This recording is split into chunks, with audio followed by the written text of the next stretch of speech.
அண்ணாமலை ஏற்கனவே முன்னிலைப்படுத்தி அண்ணாமலை ஃபெயில் ஆயிட்டாரு.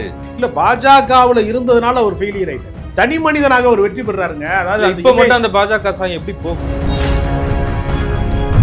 ஒருவேளை நாளை விஜய்க்கு எதிரான அரசியலை ஒரு கட்டமைக்கிறார்னா அது திமுகவோட அரசியல். ஆக்சுவலாக திமுகவினுடைய அரசியல் தான் நீங்க கடந்த காலங்கள் அண்ணா திமுக இந்த இடத்திற்கு தாவேக்கா நகர்ந்து விட்டது.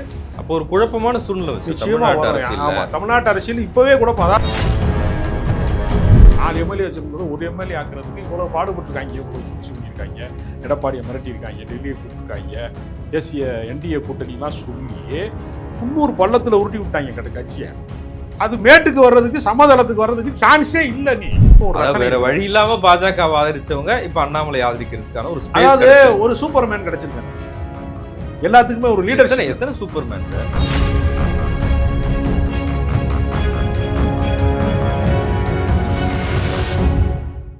சவுத் பீட் அன்பு உறவுகளுக்கு வணக்கம். நான் ஃபெலிக்ஸ் இன்பவுலி. இந்த நேர்காணலில் நாம் சந்திக்க இருப்பவர் அரசியல் விமர்சகர் திரு ராஜகம்பீரன் அவர்கள். வணக்கம். வணக்கம். தமிழ்நாடு அரசியல்ல அடுத்தடுத்து புதிய விஷயங்கள் அரங்கேறிட்டு இருக்கு. தாவேக்கா ஆட்சிக்கு வந்திருக்கிறாங்க. திமுகவுடன் கூட்டணியில் இருந்த கட்சிகள், விடுதலை சிறுத்தைகள், முஸ்லீம் லீக், காங்கிரஸ் உள்ளிட்ட கட்சிகள் தாவேக்கா கூட்டணிக்கு போயிட்டாங்க. அமைச்சரவையிலையும் பங்கெடுத்துட்டாங்க. தமிழ்நாட்டில் ஒரு கூட்டணி ஆட்சி அமைந்திருக்கு.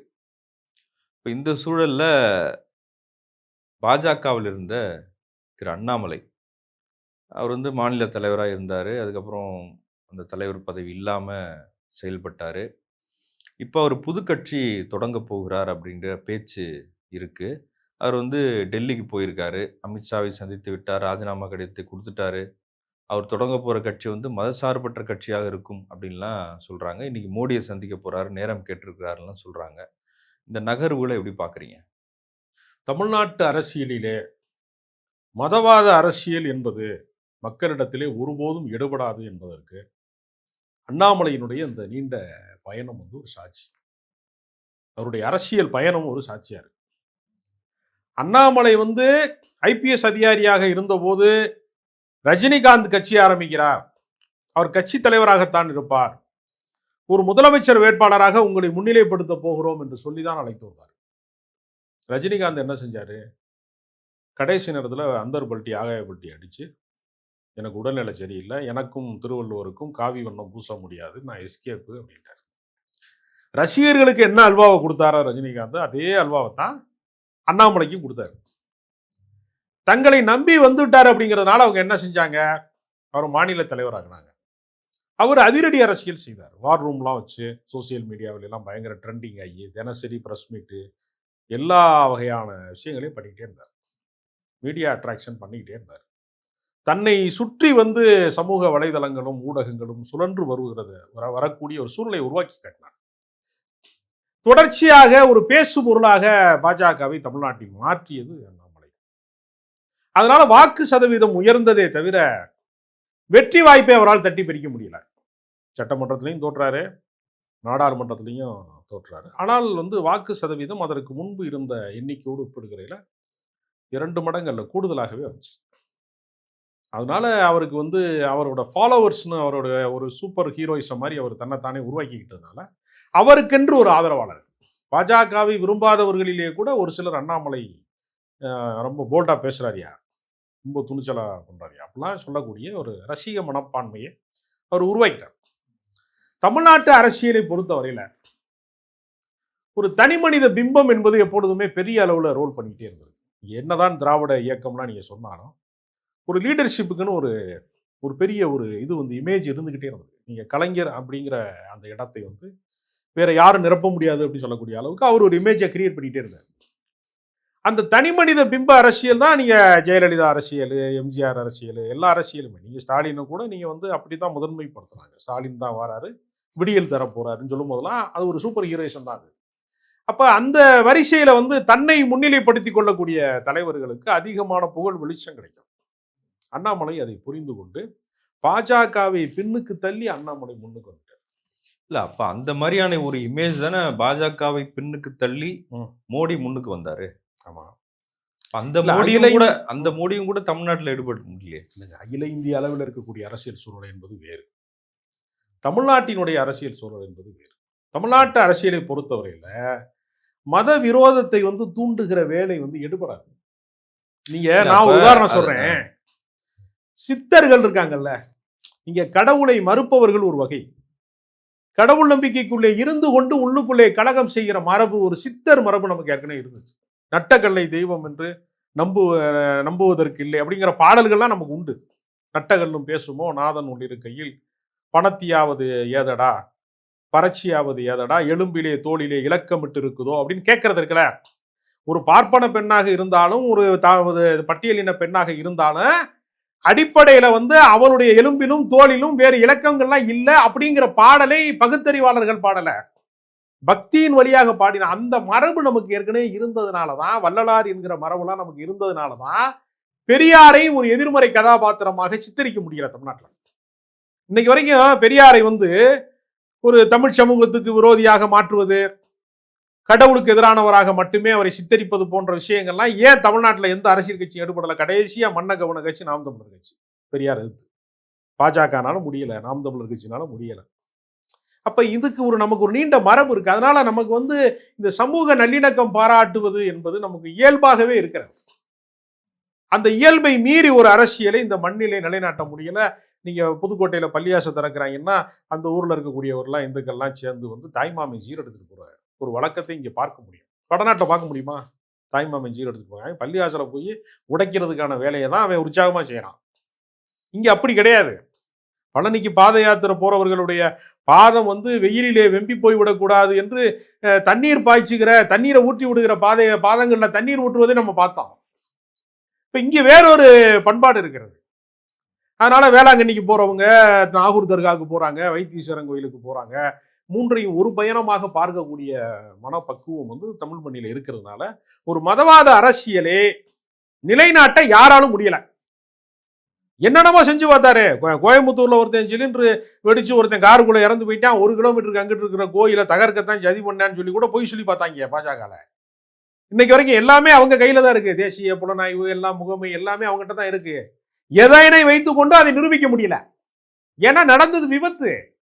விபத்தை சதி செயலாக மாற்றுவதற்கு முயற்சி பண்ணி பார்த்தாங்க, நடக்கல. அப்ப மதவாத அரசியல் என்பது தமிழ் மண்ணிலே ஒரு நாளும் ஈடுபடாது என்பதை அண்ணாமலை ஒரு கடைசியாக பரிசோதிக்கப்பட்டவர். அதை வச்சு இந்த பரிசோதனை ஃபெயிலியர் ஆயிடுச்சு. அதனால பார்த்தாரு, இவங்களை நம்பி மிச்ச வாழ்க்கை வீணடிக்க வேணாம் அப்படின்னா அவர் தனி கட்சி தொடங்கணுங்கிற இடத்துக்கு வர்றாரு. இல்ல இப்ப பாஜகவில் இருப்பவர்கள் கூட அதிருப்தியா இருக்கிறாங்க அண்ணாமலை மேல அப்படின்லாம் பேசப்பட்டது. பாஜகவின் மூத்த தலைவர்கள்லாம் ஓரங்கட்டப்பட்டாங்க அப்படிலாம். அண்ணாமலை தான் முன்னிலைப்படுத்தப்படுறாரு. என் மண் என் மக்கள் அப்படின்ற பாத யாத்திரையெல்லாம் அவர் நடத்தினார். அப்ப அண்ணாமலை ஏற்கனவே முன்னிலைப்படுத்தி அண்ணாமலை ஃபெயில் ஆயிட்டாரு அப்படின்றது தானே ஏற்கனவே இருக்குது. இல்ல, பாஜகவுல இருந்ததுனால அவர் ஃபெயிலியர் ஆயிட்டாரு. தனி மனிதனாக அவர் வெற்றி பெறாருங்க. அதாவது இப்ப மட்டும் அந்த பாஜக சாயம் எப்படி போகும்? எப்ப இப்ப அப்படி ஒரு முயற்சி பண்ணி பாக்குறாரு. இப்ப எப்படி போகும்னு கேட்டா அது காலம் தான் பதில் சொல்லணும். நான் பதில் சொல்ல முடியாது. இப்ப நீங்க தொடங்கின இடம்னு ஒண்ணு இருக்குல்ல. நீங்க தலித் பேந்தர் ஆஃப் இந்தியாவில இருந்து தொடங்கி பொது அரசியலுக்கு வருகிறார் விசிக தலைவராக இருக்கக்கூடிய திருமாவளவன். அவரை இன்னைக்கு வரைக்கும் பொது தலைவராக பார்ப்பதற்கு பல பேருக்கு மனத்தடை இருக்கிறது. வன்னியர் சங்கத்துல இருந்து தன்னுடைய அரசியல் பயணத்தை ராமதாஸ் தொடங்கினதுனால அவர் எவ்வளவு சமூக நீதி பேசினாலும், தமிழ் தேசிய அரசியல் பேசினாலும், என்ன மாற்று அரசியல் பேசினாலும், அந்த வன்னியர் என்கிற அந்த சிறிய வட்டத்துக்குள்ளதான் கடைசி வரைக்கும் அந்த பொதுமக்கள் பார்த்தாங்க. ஒரு சிக்கல் என்னன்னா, எந்த அரசியல் தலைவர் இப்ப ஜவாஹிர்லா அணு உலைக்கு எதிரான போராட்டத்தில் கலந்து கொண்டார், மீனவர் போராட்டத்தில் கலந்து கொண்டார், பல்வேறு ஈழ விடுதலை போராட்டத்தில் கலந்து கொண்டார்னால அவரை இஸ்லாமியரா பார்ப்பாங்களா, அவர் ஒரு பொது தலைவராக பார்ப்பாங்களான்னு ஒரு கேள்வி. அப்போ பொது தலைவராக பார்க்கவே முடியாத அவல நிலை இந்த அடையாள அரசியல் செய்கிறவர்களுக்கு இருக்கு. அப்ப அதை இவர் எப்படி மாற்ற போகிறார்? இல்ல, ஒரு மத நல்லிணக்கம் இருக்கு. பெரியாரை ஏற்றுக்கொள்ளுகிற இடம் தமிழ்நாடு. பெரியாரை புறந்தள்ளிட்டு இங்க யாரும் அரசியல் பேச முடியாதுன்னா சொல்றீங்க. இப்ப திருமாவளவனை பொது தலைவரா ஏத்துக்க மாட்டாங்க, ஜவாஹிர்லாவை ஏத்துக்க மாட்டாங்க. இப்ப முரண்பாடா இருக்காது இல்லைங்க. நான் சொல்றது பொதுமக்கள், அரசியல் படுத்தப்படாத பொதுமக்கள் மத பகைமையை விரும்பவில்லை. அது பகை உணர்ச்சியை அவங்க ஏற்றுக்கொள்ளவில்லைன்னு நான் சொல்றேன். அதே சமயத்துல இது மாதிரி அடையாளமிக்க தலைவர்களையும் பொது தலைவர்களா ஏற்கலாம். அவனுக்கு 2 மனநிலை இருக்கிறது. பகைமை வளர்க்க முடியல. பகையின் மூலமாக ஒரு அரசியலை வளர்ப்பது தான் பாஜகவுடைய அரசியல். வெறுப்பு அரசியல் தானே அது. வெறுப்பு அரசியலை இங்க நிலைநாட்ட முடியல. அதே சமயத்துல ஒருத்தரை தலையில் வைத்து தூக்கி கொண்டாடக்கூடிய அளவிற்கு இவனுக்கு மனப்பக்குவமும் இல்லை. இவனுக்கு சாதியம் அவனுக்குள்ள ஒரு ஒரு எல்லைக்கு மேல ஒரு தலைவனை இப்ப ஜோசப் விஜய் முதலமைச்சர் ஆயிருக்காரு. அவர் சொல்றாரு ஜாதி மதம் பணம் எல்லாத்தையும் தகர்த்துட்டு வந்த தேர்தல்னு சொல்றாருல்ல. இது அவருக்கு மட்டுமே பொருந்தாது. இப்ப நீங்க மிகப்பெரிய மைனாரிட்டி ஜாதியில பிறந்த ஜெயலலிதா எல்லா சமூகங்களுக்குமான ஒரு முதலமைச்சரா எப்படி வந்தாங்க? அவங்களுக்கு அப்ப அவங்க ஸ்ரீரங்கத்திலையும் மயிலாப்பூர்லையும் மட்டும்தான் அவங்களுக்கு செல்வாக்கு இருந்திருக்கணும் சாதி ரீதியா பார்த்தா அப்படிங்கிற ஒரு கணக்கு இருக்குல்ல. அடிக்கடி மருத்துவர் ராமதாஸ் சொல்லுவாரு, கருணாநிதியோட ஜாதியை நான் மொத்தம் 3 பஸ்ல ஏத்திடுவேன், அவங்க ஆளுக மொத்தமே அவ்வளவுதான் இருக்காங்க அப்படின்னு கிண்டலா பேசியிருக்காரு பல கூட்டங்கள்ல மருத்துவர் ராமதாஸ். அப்ப அவர் ஒரு சிறுபான்மை சமூகத்தை சேர்ந்தவர், சாதி ரீதியாக ஒரு பின்தங்கிய சமூகத்தை சேர்ந்தவர். பெரும்பான்மை சமூகம் இந்த மண்ணிலே ஆள முடியல.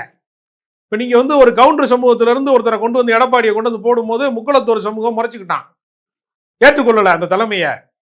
ஆனா எம்ஜிஆர் யாரும் ஜாதியா பார்க்கலையே.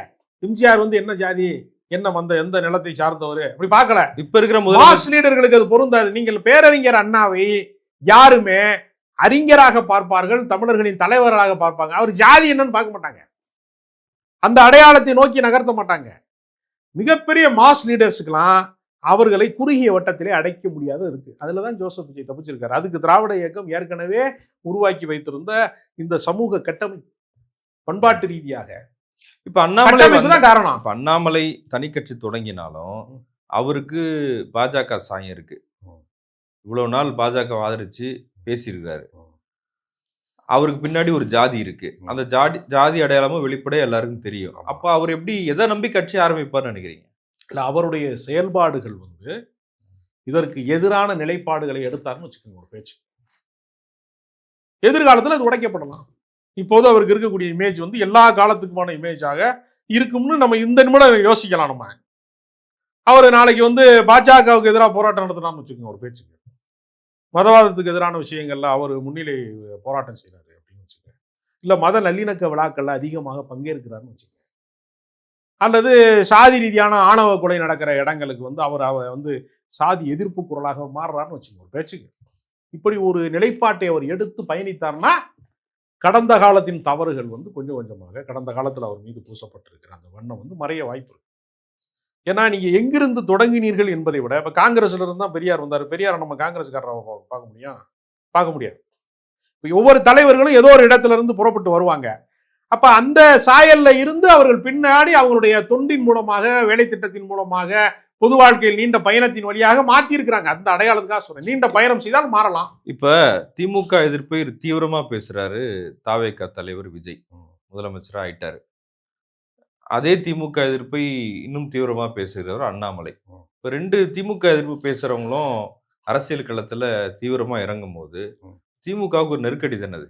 நம்ம அப்படி யோசிக்கிறோம், தாவேகா எதிர்ப்பை கையில் எடுக்கிறாரு அண்ணாமலை அப்படின்னு ஒரு பேச்சுக்கு நம்ம அப்படி சில பேர் சொல்றாங்க. விஜயா அண்ணாமலையான்னு ஒரு போட்டியை உருவாக்க போறாங்க அப்படின்னு சொல்றாங்க. அப்ப அவர் இதுவரைக்கும் திமுக எதிர்ப்பு பேசியிருக்கிறார். ஒருவேளை நாளை விஜய்க்கு எதிரான அரசியலை ஒரு கட்டமைக்கிறார்னா அது திமுகவோட அரசியல். ஆக்சுவலா திமுகவினுடைய அரசியல் தான் நீங்க கடந்த காலங்கள் அண்ணா திமுக இருந்த இடத்திற்கு தாவேகா நகர்ந்து விட்டது.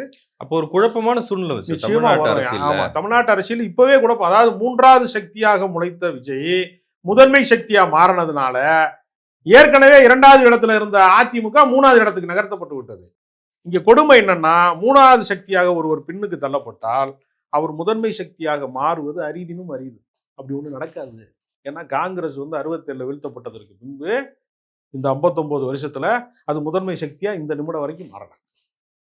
விஜயனுடைய அமைச்சரவையிலே, தமிழக வெற்றி கழக அமைச்சரவையிலே பங்கேற்றாலும் ஒரு துணைநிலையா தான் இருக்க முடியுதே தவிர முதன்மை சக்தியாக அங்க மாற முடியல.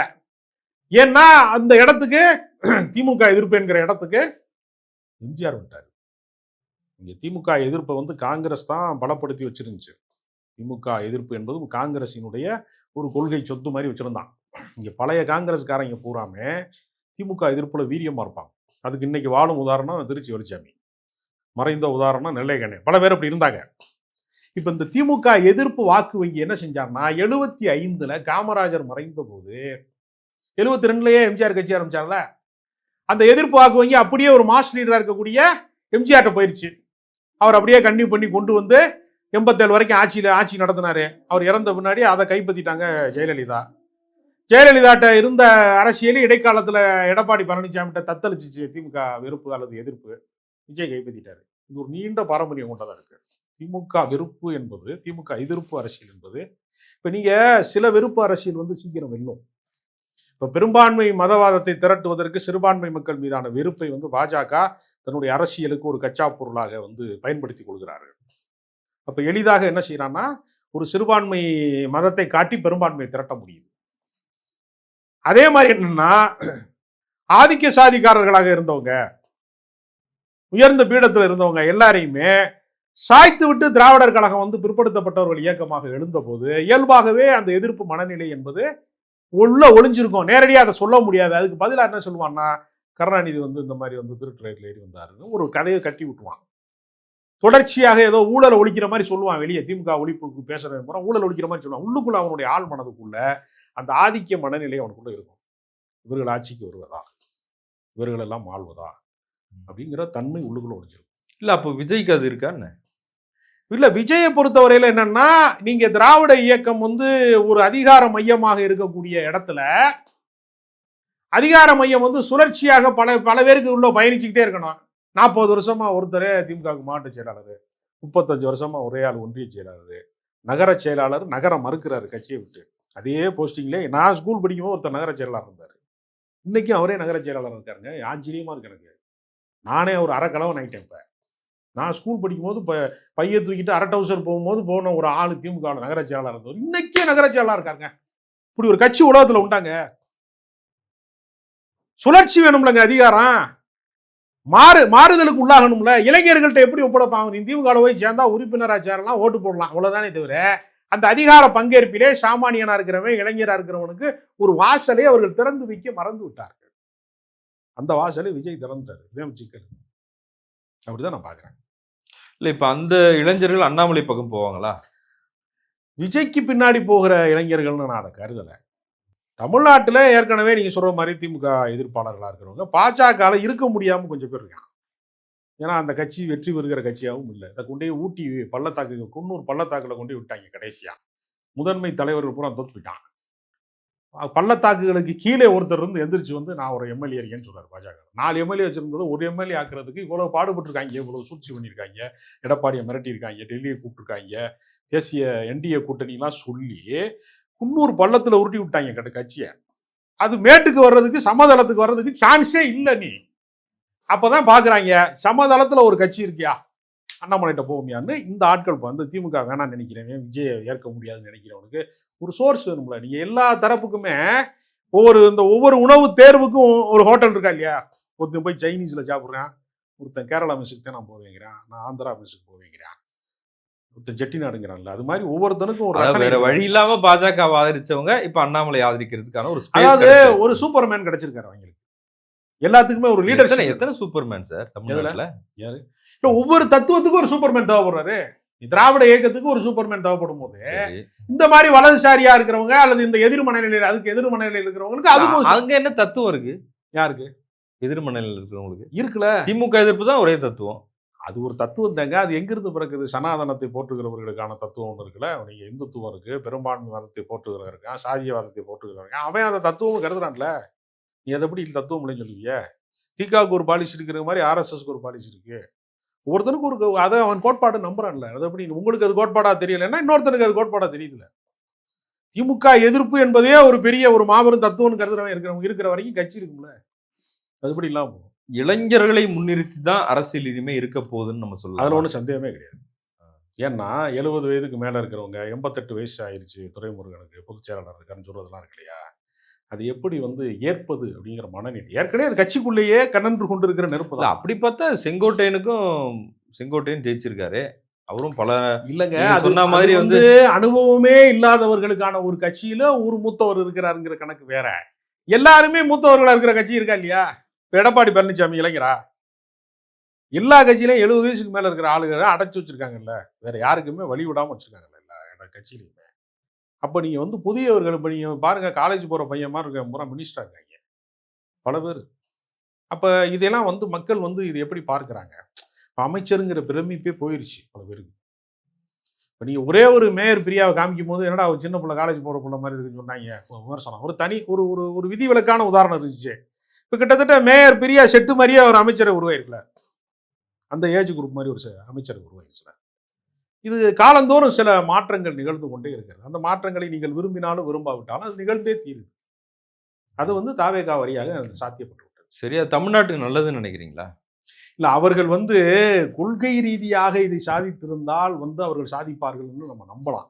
இப்ப நீங்க 9 வருஷம் வந்து இந்திய விடுதலை போராட்டத்துல சிறைக்கு போனாரு காமராஜர். 9 ஆண்டு காலம் முதலமைச்சரா இருந்தார். காமராஜர் அரசியலே அல்லது காங்கிரசினுடைய அரசியலே இன்னொரு போராட்ட காலத்தை உருவாக்கி சமூக நீதி அரசியலை, மொழி போராட்டத்துக்கான அரசியலை, தாய்மொழி காக்கிற போர்ல தான் அண்ணாதுரை வந்து வீழ்த்துறாரு. திமுக வீழ்த்துச்சு. இன்னொரு போராட்டக்காரர்கள் தான் கைப்பற்றுறாங்க, காங்கிரஸ் வீழ்த்துறாங்க. நீங்க அதற்கு அடுத்து நீங்க வரலாற்றுல பாத்தீங்கன்னா அண்ணாவுக்கு பின்னாடி கலைஞர் உருவாக்குறாரு. கலைஞருடைய அரசியல் வந்து கொள்கை பாதி சமரசம் பாதியா இருக்கும். கொஞ்சம் நடைமுறை சாத்தியங்களோட கூடிய அரசியலா இருக்கும், சில தந்திரங்களோட கூடிய அரசியலா இருக்கும். நீங்க அதற்கு பின்பு வந்த அரசியல்ல நீங்க வந்து ஒரு ஒரு ஒரு போராட்ட களத்திற்கான அரசியல் நம்ம சொல்ல முடியாது. மிகப்பெரிய போராட்ட காலத்துல இருந்தா இத்தனை தலைவர்கள் புறப்பட்டு வந்தாங்க. நீங்க வந்து யாரை சொல்ல முடியும்? ஜெயலலிதா சொல்ல முடியுமா? பாஜகவுக்கு எதிரான போராட்டம் நடக்கலையா தமிழ்நாட்டுல? அது ஏற்கனவே உள்ள ஒரு கோட்பாடு ரீதியான விஷயங்க. மாநில உரிமை பாதிக்கப்படும் போது பாஜக எதிராக போராடுவாங்க. ஆனா அவர்கள்லாம் போராளிகளாக இருந்து வந்தார்களான்னு கேட்டா, ஒரு கட்சிக்கு ஏற்கனவே ஒரு தலைவராக இருந்தாரு. அவருக்கு அது ஏற்கனவே அந்த கட்சி பின்பற்றிய கோட்பாட்டின்படி, கொள்கையின்படி அந்த போராட்டத்தை அவர் முன்னெடுத்தார். அப்படித்தான் வருமே தவிர, இந்த தன்னெழுச்சியான தலைவர்கள் உருவாவதுன்னு ஒரு இடம் இருக்குல்ல, அந்த கல்ச்சர் தீர்ந்துருச்சுன்னு நான் சொல்றேன். அது ஒரு முடிவுக்கு வந்து விட்டது. அதனாலதான் அவன் என்ன நினைக்கிறான்னா, இப்ப சீமானுக்கு பின்னாடி ஒரு கூட்டம் வந்துச்சு. அவர் தான் அதை முறைப்படுத்தி வலுப்படுத்தி வச்சுக்கிறாம ஏட்டிக்கு போட்டியா பேசி, காலையில ஒண்ணு சாயங்காலம் ஒண்ணா மாத்தி மாத்தி பேசி அதுக்கு அவரே ஆட்டையை கலைச்சு விட்டாரு. அவருக்கு பின்னாடி ஒரு கூட்டம் வந்துச்சு. புதிதாக யாரு வந்து இயக்கம் தொடங்கினாலும் ஒரு பெருங்கூட்டம் போனது உண்மைதானே. வைகோ பின்னாடி பெருங்கூட்டம் போச்சு. அவருக்கு வந்து அதை நிர்வாக ரீதியாக தக்க வைத்துக் கொள்வதற்கான அந்த வாய்ப்பை அவர் தவற விட்டாரு. ஒவ்வொருத்தரும் ஒரு கட்டத்துல வந்து மக்கள் எழுச்சி உருவாகி இருக்கிறது. இப்ப விஜய்க்கு ஒரு மக்கள் எழுச்சி உருவாயிருக்கு. இதை அவர் நிர்வாக ரீதியாக கட்டமைப்பாக கொண்டு போவாரா, கட்சியை வந்து கொள்கை ரீதியாக கொண்டு போவாரா, இல்ல இப்படி உதிரிகளாக ரசிகர்களாக ரசிக வெறியை மட்டுமே ஊட்டி வைத்திருக்கக்கூடியவரா மட்டுமே கொண்டு போனார்னா கரை சேருமான்னு சொல்ல முடியும். அதனால அரசியல் வந்து காலந்தோறும் வந்து வேறு வேறு பாதைகளை பயணிக்குது. புதிய என்ன விரும்புகிறாங்க எல்லாருமே, ஏதாவது புதுசா நடக்கணும்னு விரும்புறாங்க. அந்த மாற்றத்தை ஏற்கனவே இருக்கிற நிறுவனமயமாக்கப்பட்ட பாரம்பரியமாக கட்சி நடத்துறவங்க புரிந்து கொள்ள மறுக்கிறாங்க. அதுலதான் இந்த வீழ்ச்சி அடைந்திருக்கு. நன்றி. நன்றி.